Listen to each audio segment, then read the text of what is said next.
नमस्कार मित्रांनो, आज पुन्हा एकदा आपल्या हक्काच्या यूट्यूब चॅनलवर आपणा सर्वांचं मनापासून स्वागत करतो। मित्रांनो, आज मी पुणे जिल्ह्यातील बारामती येथील 50 कोटींहून जास्त रुपये खर्चून बांधलेल्या अत्याधुनिक एसटी बसस्थानकात आलो आहे। हे बसस्थानक राज्याचे उपमुख्यमंत्री श्री अजितदादा पवार यांच्या संकल्पनेतून साकार झाले असून त्याचे उद्घाटन 2 मार्च 2024 रोजी झाले आहे। मित्रांनो, या बसस्थानकात बाहेरून येणाऱ्या लोकांसाठी 2 व्हीलर आणि 4 व्हीलर वाहनांच्या पार्किंगची स्वतंत्र व्यवस्था करण्यात आली आहे। प्रवाशांना बसस्थानकात प्रवेश करण्यासाठी हे मुख्य प्रवेशद्वार आहे।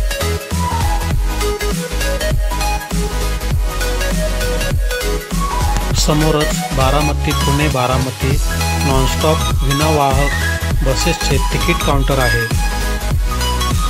येथून 3 प्रकारच्या गाड्या सोडल्या जातात। साधी गाडी 180 रुपये, हिरकणी गाडी 205 रुपये आणि शिवशाही गाडी 230 रुपये असा दर आहे।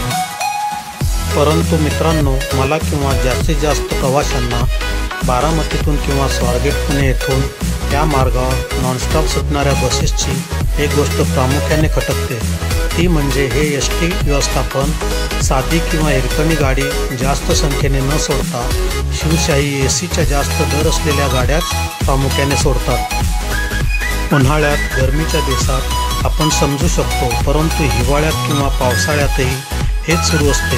सांगण्याचे तात्पर्य इतकेच की सर्वच प्रवाशांना आर्थिक किंवा शारीरिक बाबतीत ते त्रासदायक असते। व्यवस्थापनाने याचा विचार करून साधी किंवा हिरकणी ओपन एअर बस जास्त सोडावी। मित्रांनो, मला वाटतं असं भव्य दिव्य विस्तीर्ण सर्व सुविधांनी युक्त असं बसस्थानक महाराष्ट्रातीलच काय, बहुधा देशातील पहिलं बसस्थानक असावं। तुम्हाला काय वाटतं कॉमेंट करून नक्की कळवा। व्हिडिओ आवडल्यास लाईक, सबस्क्राईब आणि शेअर करायला विसरू नका मित्रांनो।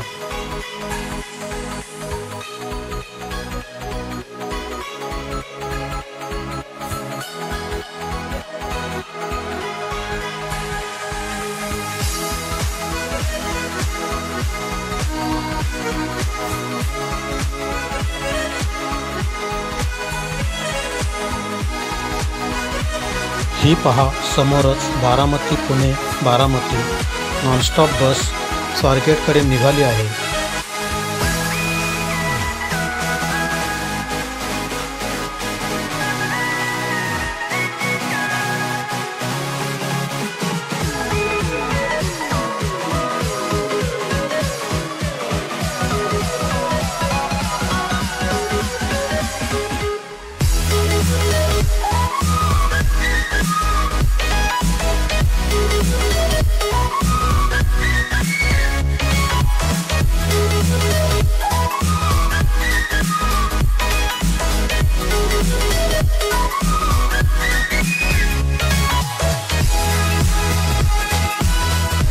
मित्रांनो, समोरच एसटीसाठी इन आणि आउट असे स्वतंत्र 2 गेट आहेत।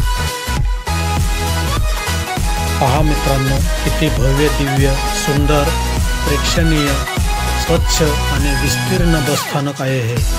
मला वाटतं अशी मोठमोठी बसस्थानकं, सुसज्ज बसस्थानकं आपल्या संपूर्ण देशात तयार व्हायला हवी। फक्त बसस्थानकच नाही तर जुन्या मोडलेल्या झिजलेल्या खडखड आवाज करणाऱ्या बसेस रद्द करून आरामदायक जलद वाहतुकीसाठी नवीन बसेसचाही भरणा करायला हवा।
मित्रांनो, या बस स्थानकात एकूण 22 फलाट क्रमांक किंवा बस थांबे आहेत आणि एकूण 54 बसेससाठी पार्किंगची जागा आहे। तसेच बहुसंख्य गाडीची वाट पाहणाऱ्या प्रवाशांसाठी बसण्यासाठी योग्य ती आसन व्यवस्थाही करण्यात आली आहे। समोरच काचयुक्त पारदर्शक चौकशी कक्ष बांधला आहे। येथे प्रवाशांना येणाऱ्या जाणाऱ्या गाड्यांची माहिती मिळू शकते।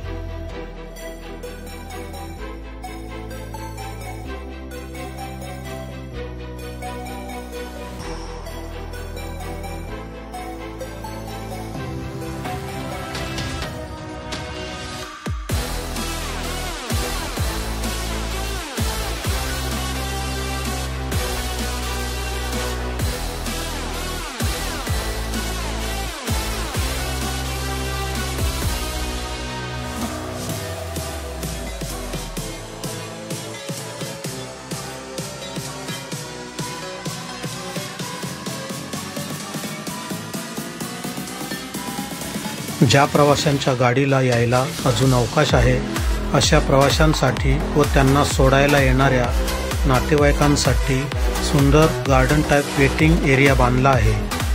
समोरच प्रवाशांसाठी एसटीचा सुंदर उपहारगृह आहे। मित्रांनो, लोकप्रतिनिधींनी आपल्या सरकारने आपल्यासाठी निर्माण केलेल्या अशा सुंदर भक्कम टिकाऊ वास्तूंची आपणही काळजी घेतली पाहिजे। ती अस्वच्छ मलिन न होण्याकरता कुठेही थुंकणे कचरा करणे हे टाळले पाहिजे।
माझे व्हिडिओ तुम्हाला आवडत असतील तर कृपया लाईक, सबस्क्राईब, शेअर आणि कॉमेंट करायला विसरू नका मित्रांनो। व्हिडिओ शेवटपर्यंत पाहिल्याबद्दल खूप खूप धन्यवाद। पुन्हा भेटूया अशाच एका नाविन्यपूर्ण व्हिडिओमध्ये। तोपर्यंत जय हिंद, जय महाराष्ट्र।